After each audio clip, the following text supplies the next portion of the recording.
that was he's like, that was their first experience at, the restaurant like that. Awesome. And he was like talking about it, like dreaming about it, which I still do. I dream awesome. about. If you say empanadas to my wife, you gotta be careful. You better take her right over there because she's ready to go. Yep. But if you say empanadas, she's having another baby. That's right. Yeah, I was gonna say it. I didn't want to say it. Yep. Cool, man. We got another one on the way. So we just found congratulations, out a couple brother. weeks ago, Do you know a girl, boy? No, it's super early. Bro, We got one more ultrasound tomorrow, and then she'll probably tell everybody. Dude, congratulations. Yeah. That's awesome. Yeah. Just one right now. Just one right now. Man. He's big, a pain in the butt. I lost my ring. He plays with my key. He takes like my wallet, my keys, and my my little drop area where I take my stuff off. He he throws my credit cards the other day. I had a woman come and pay her deposit in cash, like $1,000, and he was like all 20, so it's like a stack of 20s, and I had it in my pocket, and I brought it home on accident. It was an envelope. He tore the envelope open and threw the 20s in the air. and then, but Jamie was downstairs. It was upstairs, and he comes down bringing like a dollar. He was like a 20, and Jamie's like, "Where did you get that?" So she goes up there and he luckily tore the envelope, but not the 20s. So no, thank God. Oh man, that's awesome. Dude, he's so cute, bro. He is. He's awesome. Well, congratulations, man. Thank you. That's exciting.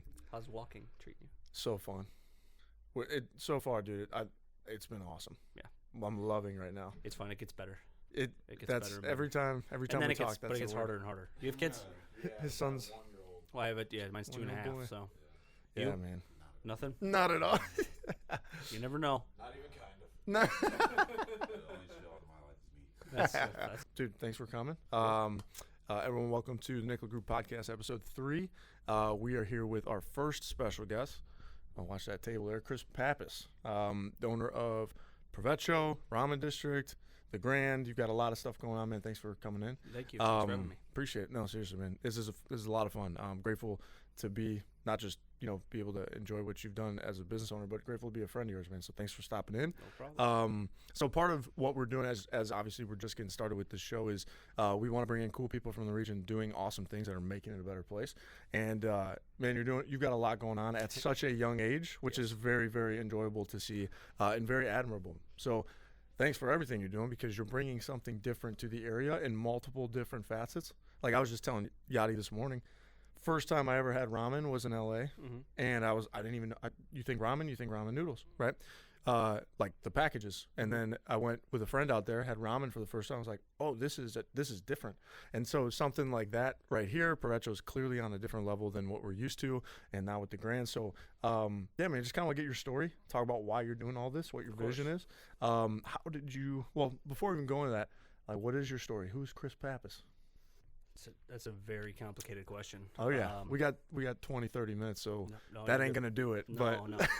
But thanks for having me for one. Get back to your question here in a second, but yes, more thankful. You got to thank my wife personally for dealing with the she's very patient. So got a lot of stuff going on.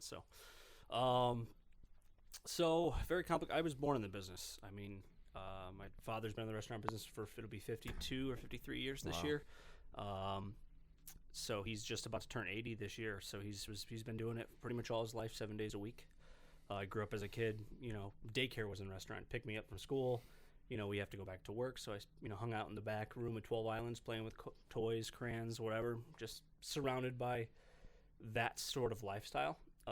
It's a very different lifestyle for the people that aren't in it. It's very different. It's hard to explain. You just kind of have to do it. People that are in the restaurant business kind of understand, but to be brought into it as a very young age, that's kind of all I've known. So it's very weird for me to be outside of that. So I'm just more comfortable being in it. So that's kind of why I'm involved in so much. It's just natural to me. But yeah, started off young age. Worked throughout the restaurants when I was a kid. In high school, I think I was like 10 years old, pouring coffee at 12 ounce for customers. Then my dad would get mad at me for taking the tips, because like people would think I'm like, oh, this little cute little boy here.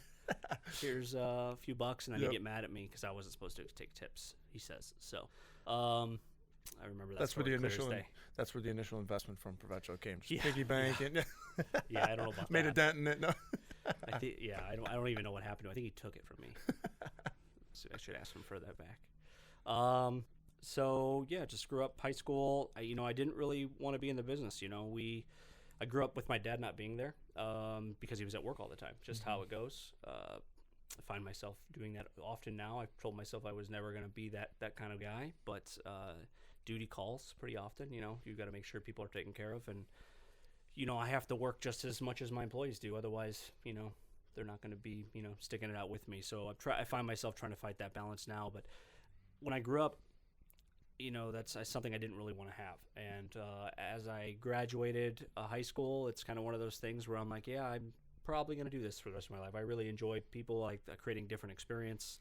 But I didn't really want to come home, you know, and do that right away. So I went to Purdue, graduated with my bachelor's in science, hospitality management, and restaurant management, and finance.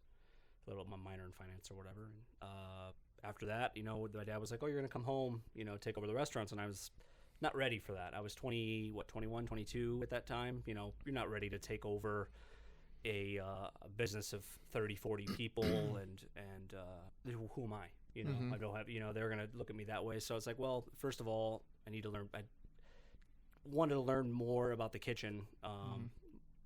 And I was like, oh, culinary school sounds like a great idea. So I applied, got some letter recommendations to go to the CIA, which is in New York. Jumped on board literally 4 or 5 days after graduated Purdue. Nice. I drove with a mattress on top of my roof to New York.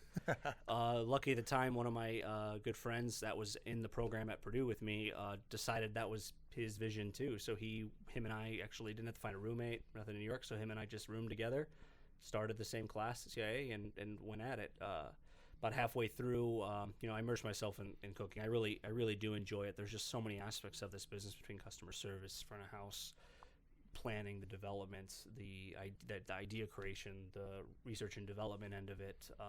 Try to keep things exciting. There's just a lot of moving parts, and the cooking has always been like really passionate for me. Like just coming up with different things, making people happy, giving them a different experience. That's kind of what I really enjoy about it. And graduated from there. During that time, I moved to California, worked for Shape and East and Alice Waters there for about a year. You know, worked a little bit in New York for a little bit, just staging and trailing at different restaurants, which means that you work for free. I mean, I was unpaid in California, sleeping in a rental of a woman's house, and just, you know, kind of like an Airbnb style for over a year. Working on the side to help pay for that rent. Worked at a buddy that lived in San Francisco. I was prepping for a little while. So worked there in New York City. I was, you know, just working for free, just learning as much as I could. You know, you try to, this business has changed so much that you need to learn from others. You take what you just like anything in education, you take what you can, create it your own, piece it together and make it your own style, and move forward and compile all that knowledge together into what you want to create as your own.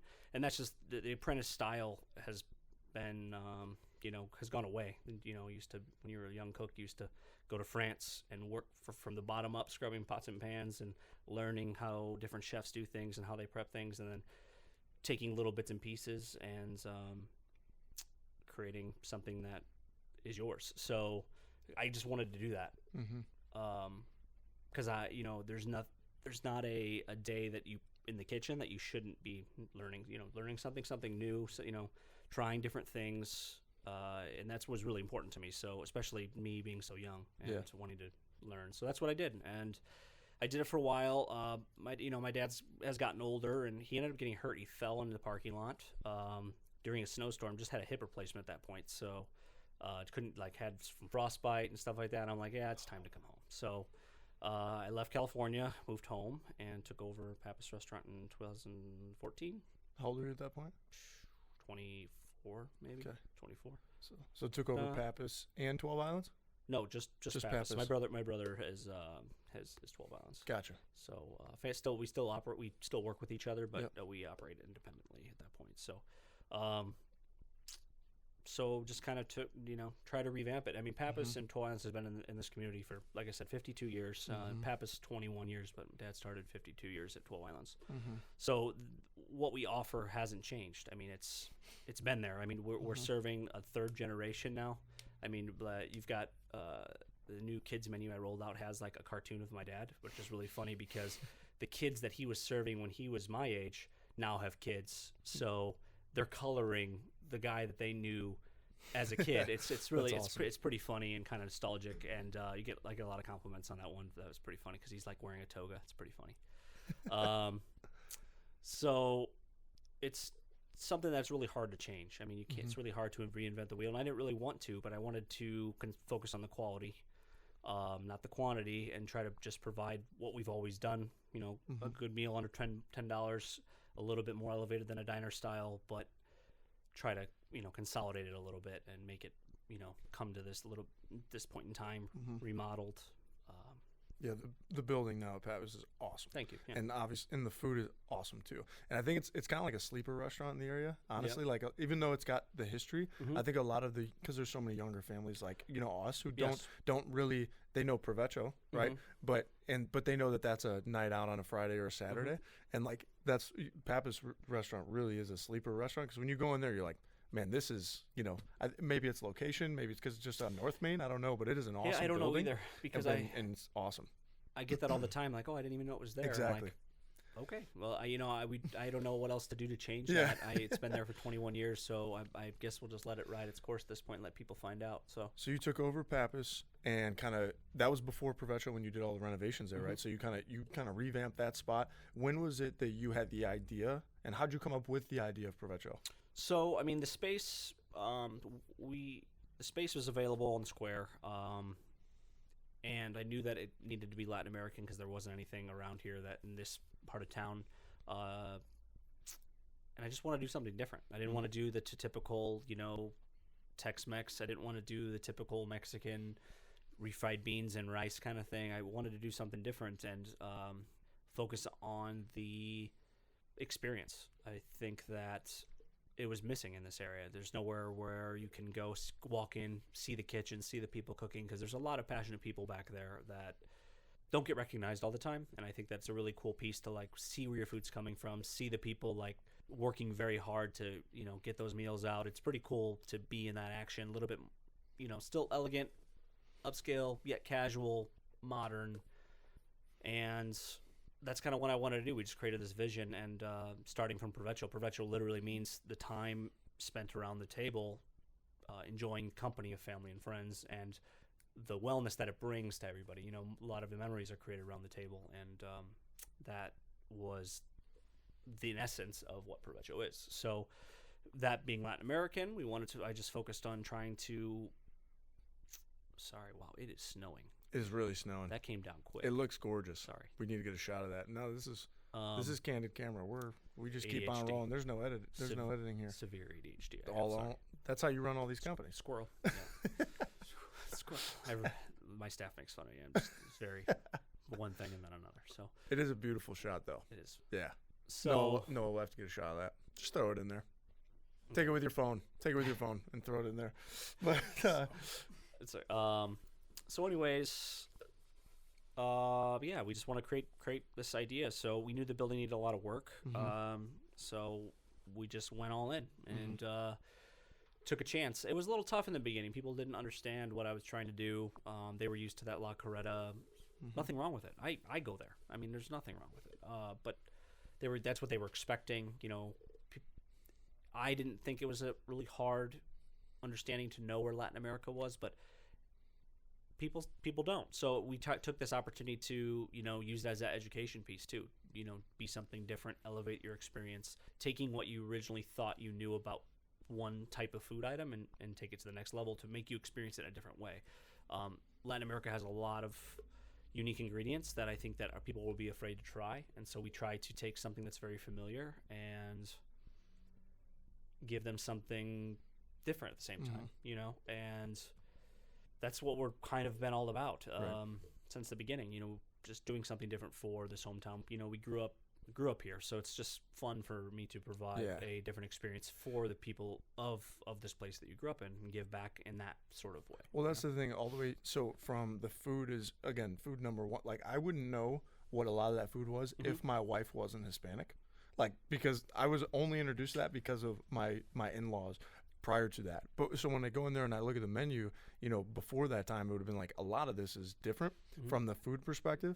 And then what's so cool, like you said, you walk into the building and the first thing you see is obviously the hostess, but straight back is you see the kitchen going. Like you said, like keeping those people in front. It's just such a different environment than what you're used to, which makes sense probably how you got a lot of those experiences from LA, San Francisco, New York, which is not something that you get around here. No. So I tell people all the time, I'm like, this is an experience you get at a restaurant that you don't get anywhere else in Northwest Indiana, because it's a full, and it's not like the food is the first part, but the experience is totally different than where you get elsewhere. And so like, where did that come? Like, where did that vision of that come from, and how did you put all that together? Like I said when we first started, I mean, you take all these little bits and pieces you learn over your cooking or hospitality career, and you want to piece it and make it your own. So it's really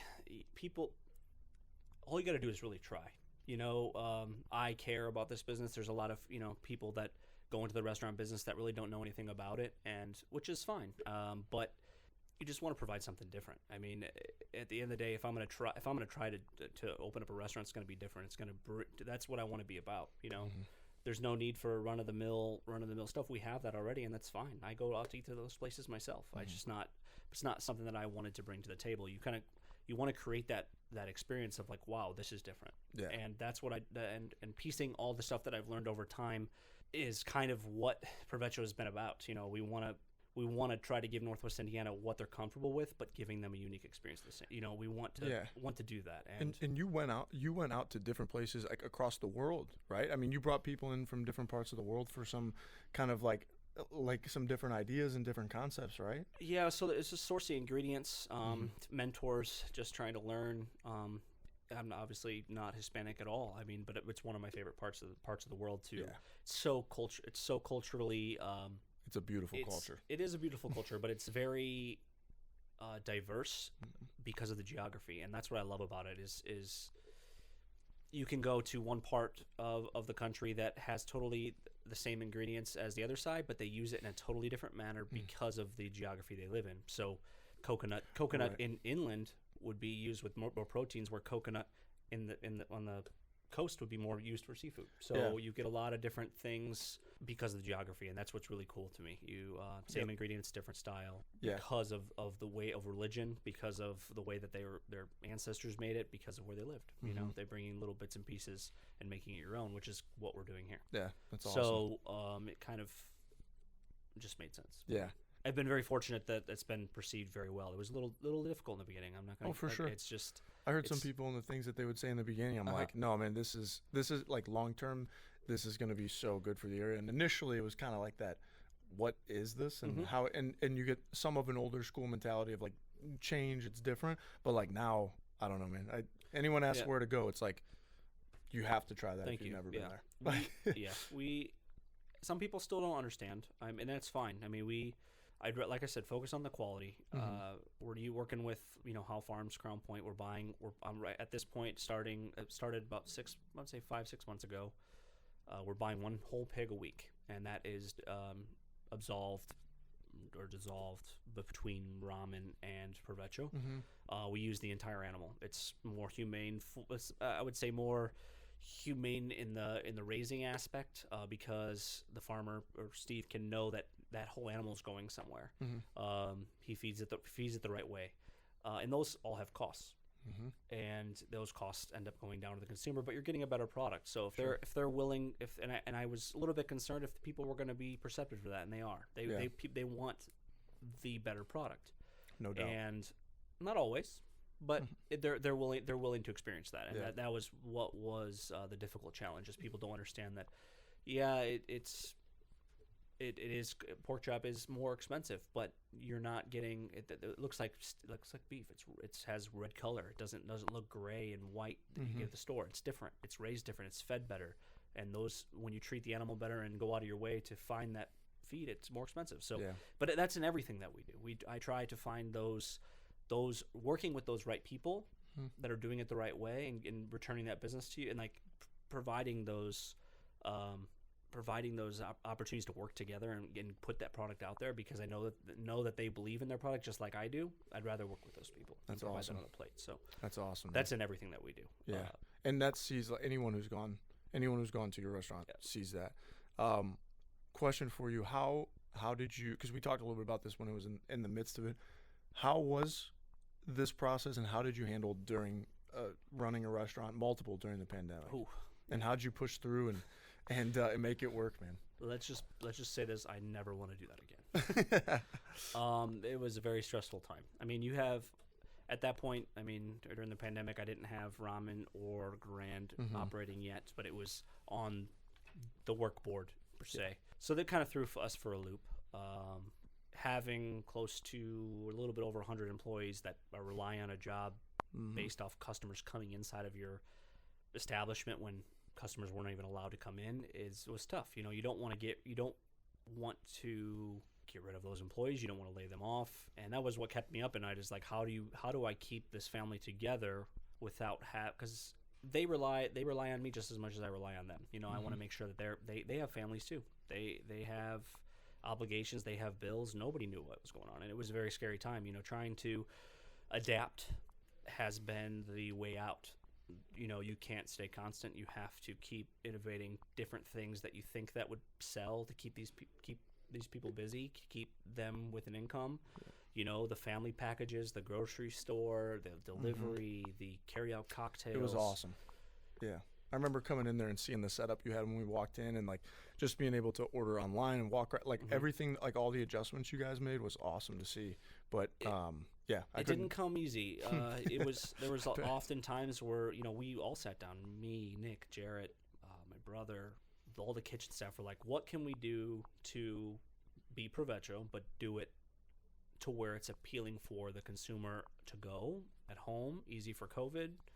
And that's kind of what we came up with. And at that time, you know, the grocery stores were empty. That was where the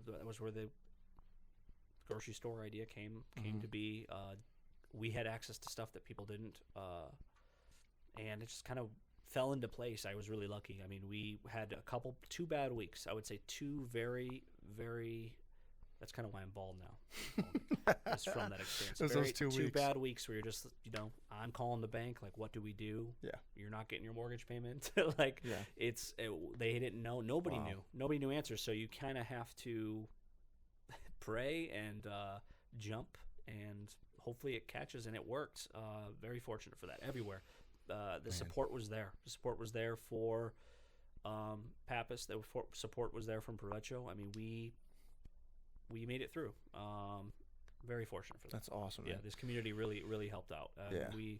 I was very nervous, but we made it through. That's awesome. But never want to do that again. Let's make that clear. Never want to do That's that a again. great story. Taking a fine dining casual concept where you're used to plating and using tweezers and, you know, spoons, and putting it into a box, it's rough. Yeah. Because you can't be you in a box. It's really tough. And how do you do that? And you've seen great examples from Alinea in Chicago. They're doing it. They're still doing it. When we still do it here, we do carry out packages. And we've adapted. We're a different restaurant than we were when we first opened. We're a different direction. And business has changed. Our demographic has changed. You know, we have all these people moving from Illinois, and that's why you're employed. So there's just a different level of people here. There's more people, and yeah, I just never want to do that again. Yeah, hopefully you don't have to, man. I could not imagine that. So, that's such a cool story though, to hear it directly from you, because I remember seeing it. We had talked, like, you know, outside a little bit about what was going on and how crazy it was, and you know, I remember you telling me, man, 140 something people relying on you, and that's a different level of responsibility. Yeah. So, well, you know, you don't, that. because you don't want to get, they're like just as much as my family. So as my, I spend more time with these guys than I do my own family. Let's put it that way. So I don't want to, like, if I had to, let them go because I couldn't afford to keep them, like, I'll lose. My fear was like, okay, we lose the system forever. We lose those key people that helped me make Provecho what it is today. Yeah. And you don't want to do that. You don't want to see that happen. So. Yeah. Now you've got, obviously pushed through, made it work, and now you've got Ramen District, which is an amazing restaurant that again, something different that you don't find in Northwest Indiana at the level that it's at, which is just what you continue to do. You got the Grand with the venue at the Grand for, for mostly weddings, right? But all different types of events and parties and things, which is you've taken the courthouse, which was a building that there was so many things there that just a building that has the history but needed the right people to operate some of the space. And so now what you've got there is amazing. And you look at really Pappas, Provecho, Ramen District, the Grand, all of those operations that you have going, and you've made a huge impact already, and you're literally just getting started based on age, right? Like you're just getting started. But, so what's your vision for the future with everything you've done? We'll finish out with that. What are you trying to do with the impact that you're trying to have on the community? Still figuring that out. I stated in the beginning, I didn't want to be like my dad, not be there for stuff when I was there. I have a son now, and I want to be there like without having to have that experience like I went through. So it's tough. You fight that battle to where like, okay, do you keep changing, you keep growing, or do you try to keep operating the wheel, keep going on with what we have, but just not just kind of keeping status quo. I don't know. It's something I'm finding out now. We could spend probably 2 hours just on that conversation. It's one of my favorite conversations to have, by the way. We could do a separate episode on that. The management of growing to doing more, or maintaining what you have and making it as great as possible. Yes. Because oftentimes the result, what's taken from that is personal and family. Yes. Right. To make those things happen. Yeah, people don't see the sacrifice behind that, and that's the hard part. Is I love this business. I 15, 16-hour days don't bother me. I will do it all the time. There's a cost, and that's the hard part. We try to like figure out where the bus is gonna go. Yeah. I don't know. I fight with that every day because I do love what I do, but I still want to be there. Yeah. And there's just trying to figure out where to draw the line, and we'll see. Well, I mean, from our perspective, we like. I don't say this, not just me saying this, but from what you've done already for the community, and not just Crown Point, people come to your venues from all over the region, right? Yeah. So what you've done is amazing, and we are very grateful for it, to see it, because it brings so much more to our community to talk about, to do, to enjoy. So thank you, whether you're keeping what you've got and making it as great as possible, but you've already had a huge impact on the area, man. So we'll probably end up having a second episode. Cool. Unfortunately, due to my time constraints today, I hate to push us and be done. But seriously, man, what you've done is awesome. And at such a young and early age, you've had a huge impact already on this community, brother. So thank you so much. No problem. We appreciate you coming and sharing, a little bit of your story and what you got. We're gonna have to do another one. We'll do another one to dive deeper into some more stuff. But cool. Anything else you want to share about what you're doing now? No. I mean, I think we covered it all. I mean, or at least the start of it. Just come check us out if you haven't. That's all I really have to say. Thank you for the support. Yeah, of course, man. Thank you. You got to check them out. If you haven't been to Provecho, Pappas Restaurant, if you're looking for a venue space, check out the Grand. It is absolutely gorgeous. You get a lot of history there.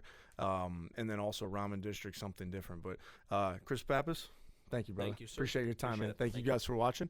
And hope you enjoyed episode 3 of the TNG podcast. We'll see you guys later. Thank you.